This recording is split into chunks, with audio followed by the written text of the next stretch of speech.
je célébrerai, je célébrerai, je célébrerai, je célébrerai ensemble. Je me réjouis dans le nom du Seigneur. Je me confie dans le nom du Seigneur. Je lève les mains dans le nom du Seigneur. Je chante de joie dans le nom du Seigneur. Je célébrerai le nom de celui que mon cœur aime. Oui, je bénirai le nom de mon Sauveur. Je célébrerai le nom de celui que mon cœur aime. Oui, je bénirai le nom du Seigneur.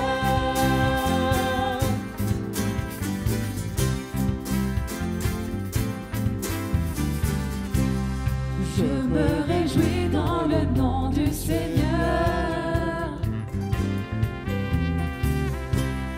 Je me confie dans le nom du Seigneur. Je lève les mains, Je lève les mains dans le nom du Seigneur. Je chante de joie dans le nom du Seigneur. Je célébrerai le nom de celui que mon cœur aime. Oui, je bénirai le nom de mon Sauveur. Je célébrerai le nom de celui que mon cœur aime. Oui, je bénirai le nom du Seigneur. je célébrerai Le nom de celui que mon cœur aime. Oui, je bénirai le nom de mon Sauveur. Je célébrerai le nom de celui que mon cœur aime. Oui, je bénirai le nom du Seigneur.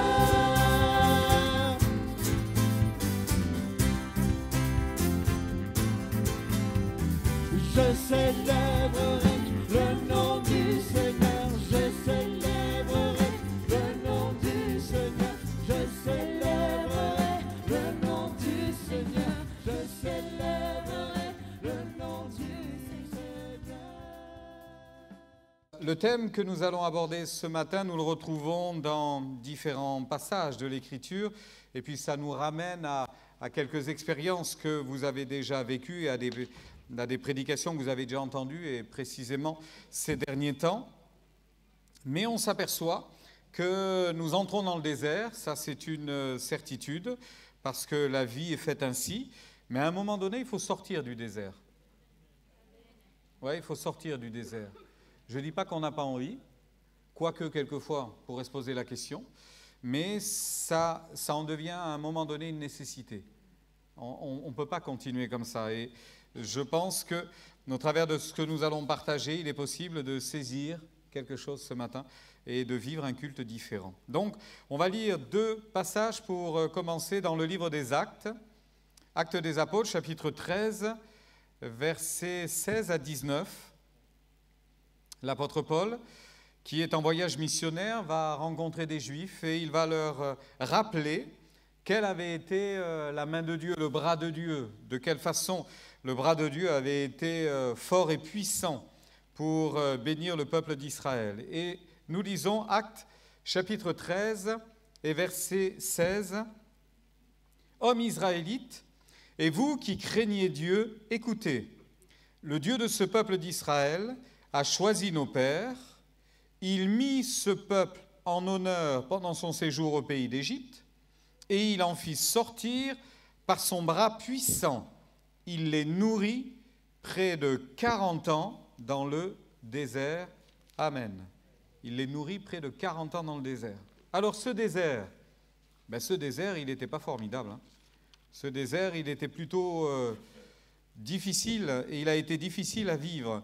Dans le livre du Deutéronome, chapitre 1er, verset 19, il est dit ceci, « Nous partîmes d'Horeb et nous parcourûmes en entier ce grand et affreux désert que vous avez vu. » Donc d'un côté, il y a le côté très positif, où l'apôtre Paul rappelle que Dieu a nourri son peuple dans le désert. Et puis d'un autre côté, vu du côté des hommes, si vous voulez, il y a cet aspect qui est beaucoup plus douloureux, à savoir que le désert, eh bien, ça n'a pas été un long fleuve tranquille, ça n'a pas été facile. Ça n'a pas été une partie de plaisir, ça a été compliqué. Alors évidemment, c'est Dieu qui a tracé la route. Et quand ils sont sortis de l'Égypte, c'est Dieu qui les a emmenés dans le désert. On est d'accord avec ça. C'est Dieu qui les a emmenés dans le désert. Sauf que pour aller du point A au point B, c'est-à-dire de l'Égypte esclave au pays de Canaan, le pays de la promesse, pays où coule le lait et le miel, il y avait le désert au milieu. Donc pour aller de là à là, on n'avait pas inventé l'avion, donc il a bien fallu traverser le désert. Et évidemment, ça a été le choix de Dieu. D'ailleurs, quelqu'un a dit un jour très justement, il n'a pas fallu longtemps pour faire sortir Israël de l'Égypte, mais il a fallu longtemps pour faire sortir l'Égypte du cœur d'Israël. Ça a été plus long, évidemment, ça a été plus long. Alors il aura fallu passer par le désert, mais ils n'auraient pas dû s'éterniser dans le désert. Alors ils ne se sont pas éternisés parce que ça parlerait de l'éternité. Mais ils y ont passé trop de temps. En fait, on apprend beaucoup de choses dans le désert. Et ça, c'était très utile, parce que quand Dieu les a conduits dans le désert, et vous avez quantité de textes qui nous rappellent cette vérité-là, en fait, dans le désert, ils ont appris la solitude. La solitude, sauf qu'ils ont également appris la confiance.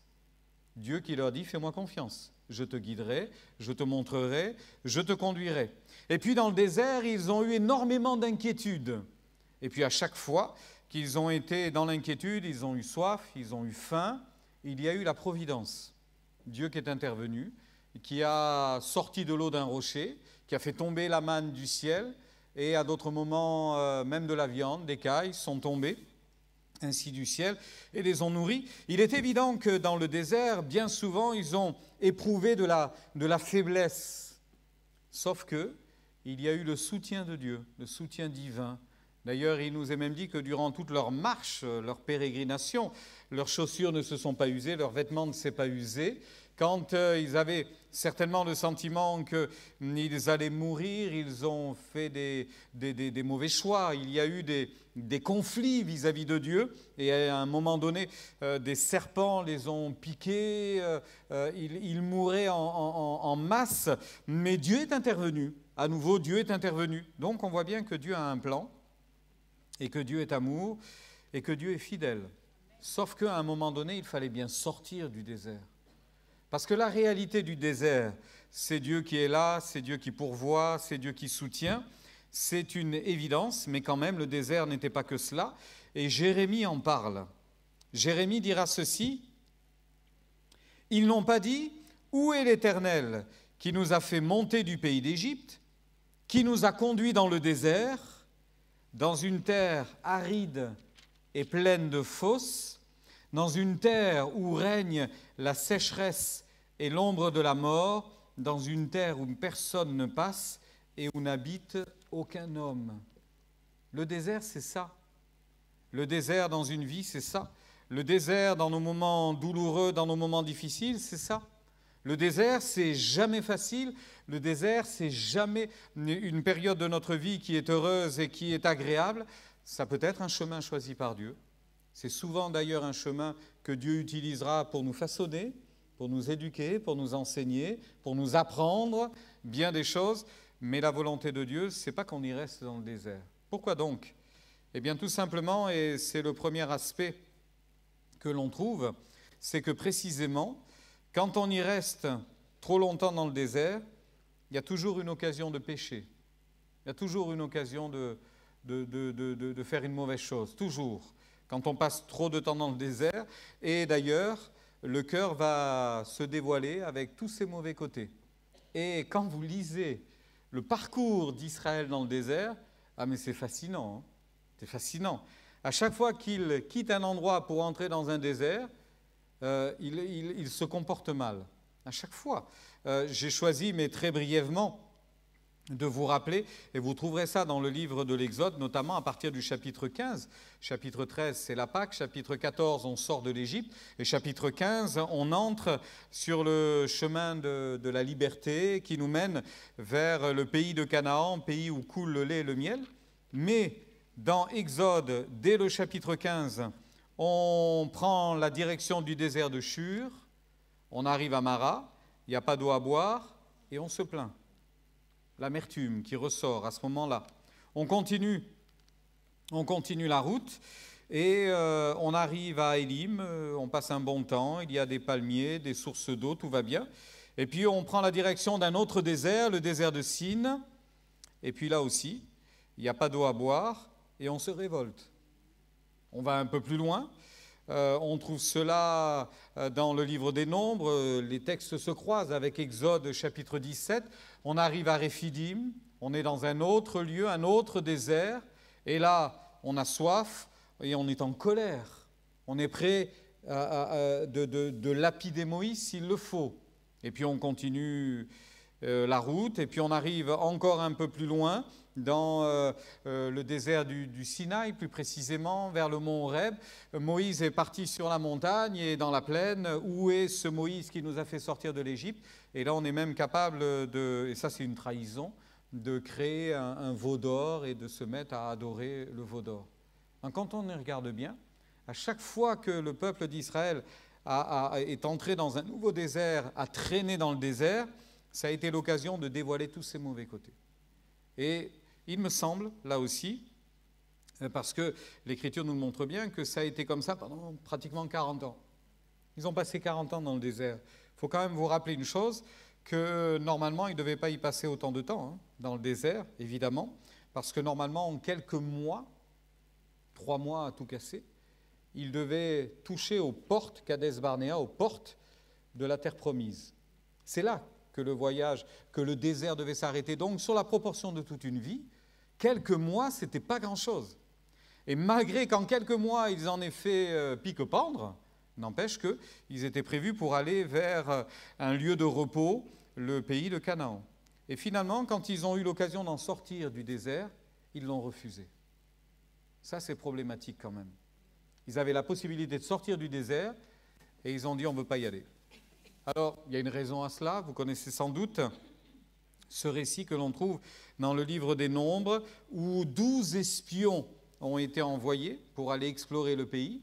D'ailleurs, quand les chefs ont été vers Moïse pour dire « ce serait bien qu'on envoie des espions, qu'on puisse s'organiser, qu'on puisse préparer le plan d'attaque pour savoir comment on va… » Bon, Moïse dira « le plan me parut bon. Le plan me parut bon. » Et c'est vrai que quelquefois, on prend des décisions, on pense qu'elles sont bonnes, et puis au final, c'est pas bon du tout. Hein. Et là, c'était vraiment pas bon, puisqu'ils ont été explorer le pays, et quand ils sont revenus, ça a été une catastrophe. Catastrophe, puisque sur les 12 espions, il y en a 10 qui ont dit « on ne peut pas y aller, ce sont des géants, les villes sont fortifiées, on va mourir, on va tuer nos enfants, nos vieillards vont périr, on ne peut pas y aller, c'est complètement impossible ». Imaginez juste un instant ce Dieu qui les sort de l'Égypte, qui leur fait passer le désert où il leur a donné à boire, où il leur a donné à manger, et il les amène dans le pays promis en disant « bienvenue dans votre cimetière, vous allez tous mourir ». Personne ne peut imaginer un truc pareil, c'est pas possible. Sauf que leur ressenti, ça a été ceci, et ils ont dit « on n'ira pas ». Dans le livre des Nombres, je vous le cite, au chapitre 14. Et ça, il faut comprendre qu'ils ont eu le choix de sortir du désert, ils ont refusé de sortir du désert. Je répète, ils avaient le choix, ils n'ont pas eu le choix d'entrer dans le désert, c'est Dieu qui les a amenés dans le désert. Mais là, ils avaient le choix d'en sortir et ils ont refusé pour 10 d'entre eux de sortir du désert. Nombre chapitre 14, verset 36. Les hommes que Moïse avait envoyés pour explorer le pays et qui, à leur retour, avaient fait murmurer contre lui toute l'assemblée en décriant le pays, ces hommes qui avaient décrié le pays moururent, frappés d'une plaie devant l'Éternel. Et puis, il nous est dit, toujours au chapitre 14 et au verset 24, « Et parce que mon serviteur Caleb a été animé d'un autre esprit, Caleb et Josué, entre parenthèses, tous les deux, et qu'il a pleinement suivi ma voie, je le ferai entrer dans le pays où il est allé. » Voyez, ils avaient tous la possibilité, avec tout le peuple évidemment, d'entrer dans le pays promis, et 10 d'entre eux ont dit, on ne peut pas y aller, c'est impossible, ça ne fonctionnera pas. Eh bien, non seulement ils n'y sont pas entrés, mais personne du peuple n'y est entré. Toute cette génération qui a été rebelle est morte dans le désert. Ça m'interpelle quand même.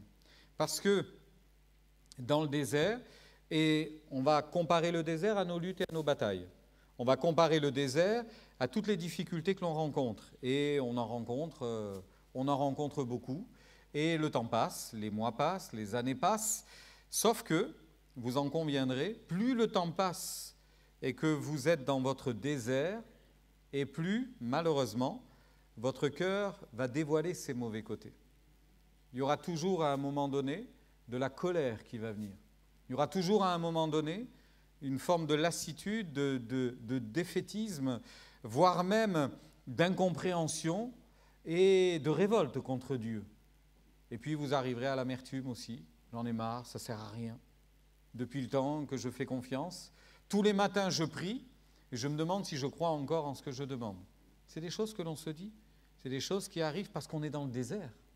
Et évidemment, Dieu connaît toutes ces choses-là.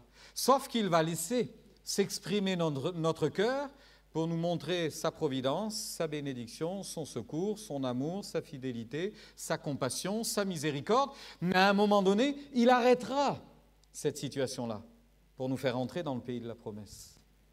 Parce qu'il sait très bien que si ça continue trop longtemps, on risque d'aller trop loin, on risque d'en dire trop, on risque de s'éteindre intérieurement. Et Dieu ne veut pas ça, bien évidemment. Alors le désert, vous ne pouvez pas l'éviter, mais par contre, rester et demeurer dans le désert, ça c'est épouvantable. Parce que, qu'est-ce qui s'est passé? Eh bien, quand ils se sont retrouvés aux portes du pays promis et qu'ils ont dit « on ne veut pas y aller », quand même, ils ont découragé tout le peuple. Le peuple a pleuré toute la nuit. Et le matin, quand le jour s'est levé, ils ont pratiquement tous dit à Moïse « on n'ira pas. Et si tu t'opposes à cela, on te tuera, on n'ira pas. » Donc ça a été violent. Ça a été violent. Et Dieu a dit, puisque c'est comme ça, vous y mourrez dans le désert. Vous allez y rester et vous allez mourir dans le désert. Et qu'est-ce qui s'est passé? Eh bien, on s'aperçoit, vous pourrez lire, dans le livre des Nombres, c'est bien dit, chapitre 13, notamment 14 et suivants. Et puis relisez Deutéronome. Deutéronome, c'est assez exceptionnel. Deutéronome, relisez également dans le livre des Nombres, chapitre 33 notamment, vous verrez, croyez-moi, presque 40 ans dans le désert, vous ne restez pas au même endroit. Ils n'ont cessé de poser le camp et de lever le camp. Vous avez un chapitre tout entier qui vous l'écrit cela. Ils posaient le camp, ils levaient le camp, ils le posaient, ils le levaient, ils le posaient, ils le levaient. Évidemment, presque 40 ans. Et pendant tout ce temps-là, eh bien, on s'aperçoit qu'au fur et à mesure, ils se sont attaqués, évidemment, à la souveraineté de Dieu. C'est incroyable. Ils ont été très violents. Ils se sont rebellés contre Dieu. C'est pour nous faire mourir là, on était mieux en Égypte, c'était mieux avant, etc., etc., etc. Et celui qui encaisse tous les coups, c'est celui qui représente Dieu pour le peuple, c'est Moïse. Pauvre Moïse. Qu'est-ce qu'il n'a pas entendu? Qu'est-ce qu'il n'a pas reçu? C'est venu de loin, c'est venu de près, de sa famille, de proches ou de personnes plus éloignées. Bref, il en a connu des vertes et des pas mûres. Lui, il pouvait être excédé. Lui, il a été menacé bien des fois. Il a été désavoué. C'est impressionnant. Tantôt, le peuple est lucide. Tantôt, ils ne le sont pas du tout. Des fois, ils sont prêts à tuer Moïse. Et d'autres fois, ils se repentent. Comment vous voulez faire avec des gens comme ça? Un coup oui, un coup non, un coup c'est bon, un coup c'est pas bon. Tantôt ils sont insatisfaits, le moment d'après ils sont apaisés, et encore un moment après ils sont orgueilleux, ils se révoltent. C'est l'autorité de Dieu qu'ils remettent en cause. Et à trop traîner dans le désert, vous allez remettre en cause l'autorité de Dieu. C'est évident. À trop traîner dans le désert, vous allez finir par vous dire, ouais, de toute façon, je prie, mais ça ne sert à rien. De toute façon, jamais été exaucé. Puis je prie, je crois à la bonté, à la fidélité de Dieu. En fait, je ne sais même pas si j'y crois vraiment. Vous voyez ce qu'on peut se dire? Le raisonnement que l'on peut avoir quelquefois? Oui, c'est vrai, Dieu est capable de faire des choses incroyables, mais bon, ça fait longtemps qu'on n'a pas vu, hein? Et tout ça, ça monte vers Dieu. Et tout ça, ça monte vers Dieu. Et tout ça, c'est toute la semaine. Mais quand on vient le dimanche matin, on l'oublie pendant une demi-heure parce qu'on aime bien les chants, parce qu'on est bien dans la présence de Dieu, parce qu'on est avec nos frères et sœurs, parce qu'on se fait du bien, et parce que là, on n'est pas dans le désert. Là, ce matin, on n'est pas dans le désert. Le désert, il est dehors. Le désert, il est quand on va rentrer à la maison. Le désert, il est pour la semaine qui vient. Donc, on se dit, il y a des moments de pause, ça va bien. Mais pourquoi on retourne au désert? Pourquoi on retourne dans le désert? Je suis conscient que quelquefois, ce n'est pas de notre fait, évidemment. Mais la vérité, c'est qu'à remettre en cause l'autorité de Dieu, à un moment donné, on risque de se retrouver à se battre tout seul. Et là, ça va être beaucoup plus compliqué. Alors, j'en viens évidemment à cette réalité qui est quand même pas évidente à comprendre et à entendre. En fait, la promesse, soit elle s'accomplit, soit elle ne s'accomplit pas. Il y a des promesses, soit elles s'accomplissent, soit elles ne s'accomplissent pas. Vous me direz, mais ce n'est pas possible. Si Dieu fait une promesse, elle va s'accomplir. Oui, mais si vous restez dans le désert, elle ne s'accomplit pas. Hein. Parce que vous remarquerez, et la Bible dit que toute cette génération qui s'est rebellée au moment où ils pouvaient rentrer dans le pays promis, au bout de quelques mois, quand même l'épreuve, elle n'avait pas duré 10 ans, hein. Elle avait duré quelques mois. C'était suffisamment compliqué pour, dès que la porte s'ouvre, de s'engouffrer, de s'en aller. C'était facile à faire. C'était franchement... Évidemment, il faudra se battre, il y aura des difficultés, il y aura des luttes, il y aura des combats. Évidemment, ce ne sera pas simple. Mais quand même, ce sera mieux que ce qu'on vit maintenant. Alors qu'ils ont eu l'opportunité de le faire, ils ne l'ont pas fait. Et Dieu dira, toute cette génération, ils avaient la promesse, mais ils n'en profiteront pas. Et dans le fond, toute notre vie, frères et sœurs, toute notre vie, il en est ainsi. Dieu nous a sauvés, gloire à Dieu, et Dieu nous a rachetés, et il nous a donné une vie nouvelle, et gloire à Dieu, il nous a montré le pays promis. Nous savons que le véritable pays promis, il sera pour l'éternité au ciel avec lui.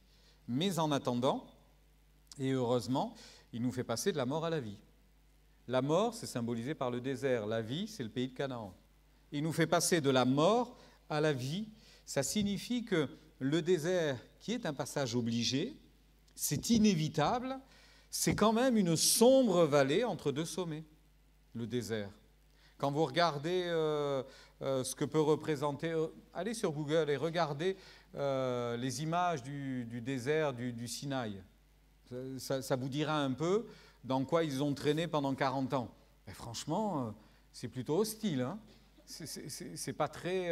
D'ailleurs, il y a un texte dans la Bible où il est parlé d'un lieu de hurlement, où on entend des bruits, il y a des bêtes féroces, etc. Enfin, c'est pas un lieu tranquille, certainement pas. C'est un passage obligé.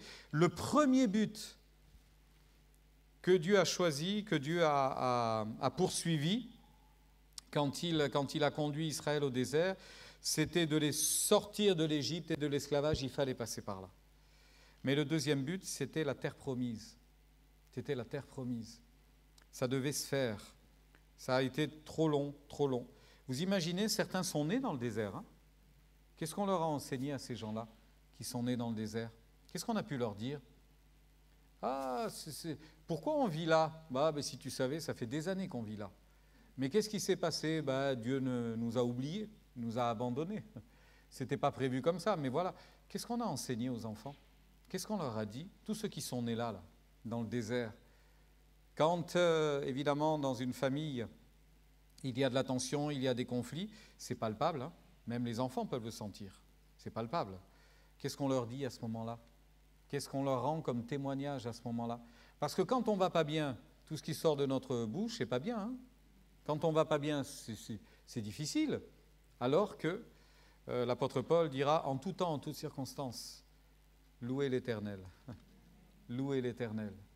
Évidemment, quand on a la perspective de se dire je vais sortir du désert, je ne vais pas mourir dans le désert, parce qu'on est resté attaché à la promesse. Évidemment, on va sortir, et ça va être une bénédiction, sans aucun doute. Sauf que certains, malheureusement, sont morts dans le désert. Gloire à Dieu, ils ne sont pas tous morts. Mais plus on reste dans le désert, frères et sœurs, et plus on perd la vision. Mais c'est sûr, plus le désert est long, et plus la vision s'amoindrit.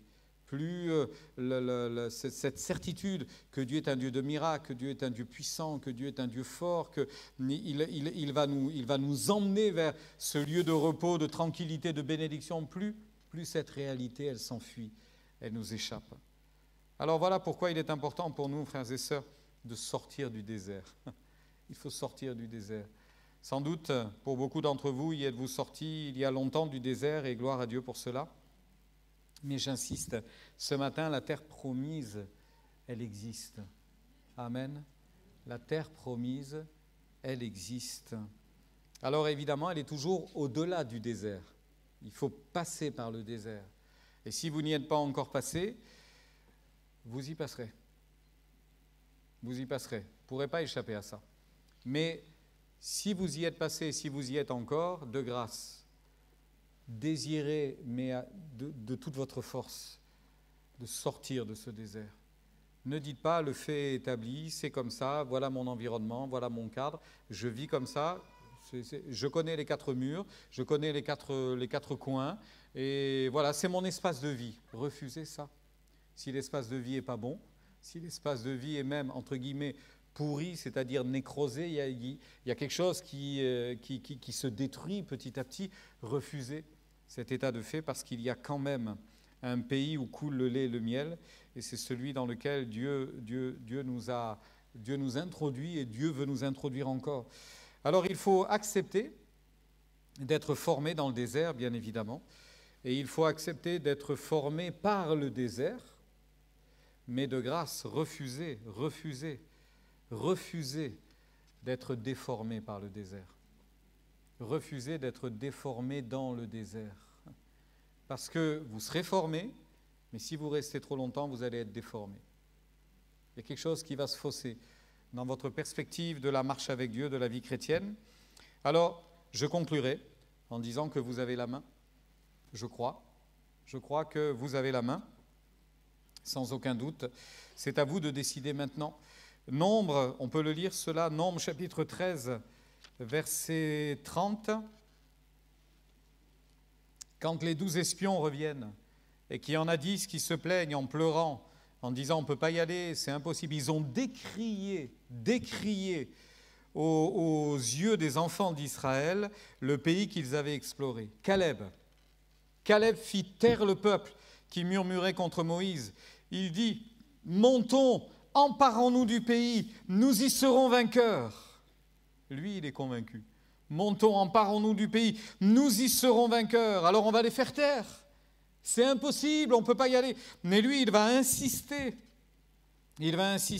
Chapitre 14, verset 6, Josué, fils de Nun, et Caleb, fils de Jephouné, déchirèrent leurs vêtements et parlèrent ainsi à toute l'assemblée des enfants d'Israël. Le pays que nous avons parcouru pour l'explorer est un pays très bon, excellent. Si l'Éternel nous est favorable, il nous mènera dans ce pays et nous le donnera. C'est un pays où coule le lait et le miel. Amen. Ils sont sûrs que c'est là où il faut aller. Ils sont certains que c'est le moment où il faut le faire. Sauf qu'ils n'ont pas gagné. C'est les 10 autres qui ont gagné. C'est les 10 autres qui ont remporté la bataille. Alors pendant 40 ans, la manne et l'eau du rocher ont fait le travail. Ils ont eu soif, ils ont été abreuvés, ils ont eu faim, ils ont eu à manger. Maintenant, c'est à vous de faire le travail, un acte de foi. Dans l'Épître aux Hébreux, où il est parlé souvent du repos et du repos que Dieu donne, il est dit ceci, Hébreux chapitre 3, verset 19, Aussi, voyons-nous, en parlant de ceux qui sont morts dans le désert, bon, je peux vous lire un petit peu avant, qui furent en effet ceux qui se révoltèrent après l'avoir entendu, sinon tous ceux qui étaient sortis d'Égypte sous la conduite de Moïse, et contre qui Dieu fut-il irrité pendant 40 ans, sinon contre ceux qui péchaient et dont les cadavres tombèrent dans le désert, et à qui jura-t-il qu'ils n'entreraient pas dans son repos, sinon à ceux qui avaient désobéi. Aussi, voyons-nous qu'ils ne purent y entrer à cause de leur incrédulité. Craignons donc, tandis que la promesse d'entrer dans son repos subsiste encore, qu'aucun de vous ne paraisse être venu trop tard, car cette bonne nouvelle nous a été annoncée, aussi bien qu'à eux, mais la parole qui leur fut annoncée ne leur servit de rien, parce qu'elle ne trouva pas la foi chez ceux qui l'entendirent. Pour nous qui avons cru, nous entrons dans le repos. Amen. C'est une question de foi. Je vous encouragerai ce matin à manifester la foi. Oui, il faut entrer dans le désert. Mes frères et sœurs, il faut sortir du désert. Il faut sortir du désert. Oui, ce n'est pas moi qui ai voulu entrer dans le désert, bien sûr. C'est Dieu qui l'a voulu ainsi. Oui, mais quel a été le but? Il m'a formé, il m'a enseigné, il m'a dépouillé, mais il m'a revêtu. Il m'a nourri, il m'a abreuvé, j'ai compris sa providence, son amour, sa fidélité. Oui, mais bon, j'y suis encore dans le désert. Combien de temps ça va durer? Le moins longtemps possible. Fais attention de ne pas être déformé et de ne pas perdre la vision. Que Dieu nous encourage ce matin, frères et sœurs, et qu'on puisse l'adorer maintenant, en esprit et en vérité, en disant « Seigneur, gloire à Dieu, je suis aux portes du désert, mais près de la terre promise. » Eh bien, ce matin, je fais un acte de foi et j'entre dans le pays promis. Et je crois que tu m'as délivré, je crois que tu m'as accordé ta grâce, je crois que tu m'as accordé la délivrance. Mais si je suis encore dans le désert et que je suis encore et encore empêtré dans mes problèmes, dans mes difficultés, je vais dire, Seigneur, que ce soit le dernier jour de cette triste vie et le premier jour d'une vie nouvelle. Le premier jour dans le pays de la promesse. Amen.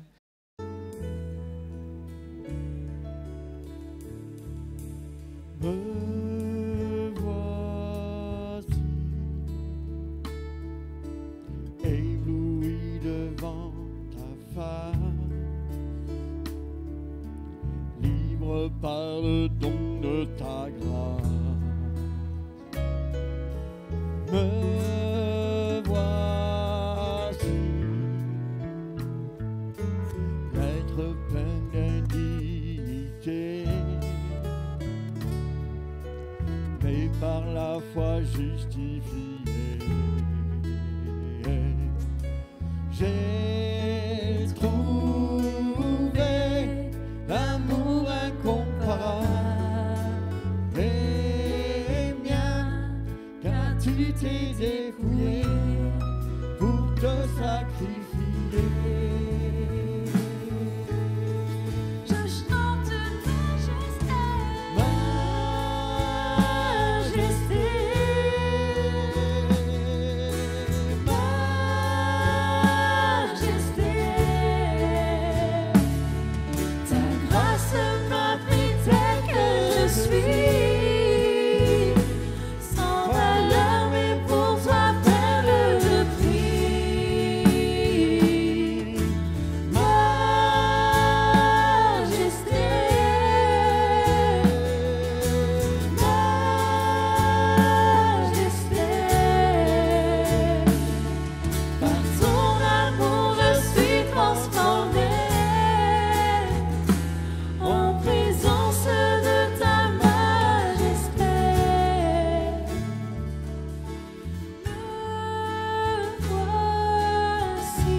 descend, oui, tout s'arrête. Il y a transfert entre ciel et terre. Quand il descend, l'atmosphère change. Il y a transfert entre ciel. Quand il descend, oui, tout s'arrête. Il y a transfert entre ciel et terre. Quand il descend, l'atmosphère change. Il y a transfert entre ciel et terre. Le Saint-Esprit est là. Le Saint-Esprit est là. Le Saint-Esprit est là. Le Saint-Esprit est là. Le Saint-Esprit est là. Le Saint-Esprit est là. Proclamons le Saint-Esprit. Le Saint-Esprit est là. Le Saint-Esprit est là. Le Saint-Esprit est là. Le Saint-Esprit est là. Les maladies s'enfuient. Les maladies s'enfuient. Les aveugles voient. Les paralytiques sautent de joie. Les stériles enfantent. Les sourds entendent. Par sa puissance, par sa puissance. Les maladies s'enfuient. Les aveugles voient. Les paralytiques sautent de joie. Les stériles enfantent. Les sourds entendent. Par sa puissance, par sa puissance. Quand il descend, oui, tout s'arrête. Il y a transfert entre ciel et terre. Quand il descend, l'atmosphère change. Il y a transfert entre ciel et terre. Quand il descend, mais tout s'arrête. Il y a transfert entre ciel et terre. Quand il descend, l'atmosphère change. Il y a transfert entre. Proclamons le Saint-Esprit. Le Saint-Esprit est là. Le Saint-Esprit est là. Le Saint-Esprit est là. Le Saint-Esprit est là. Maladie s'enfuit. Les aveugles voient. Les paralytiques sautent de joie. Les stériles enfantent. Les sourds entendent.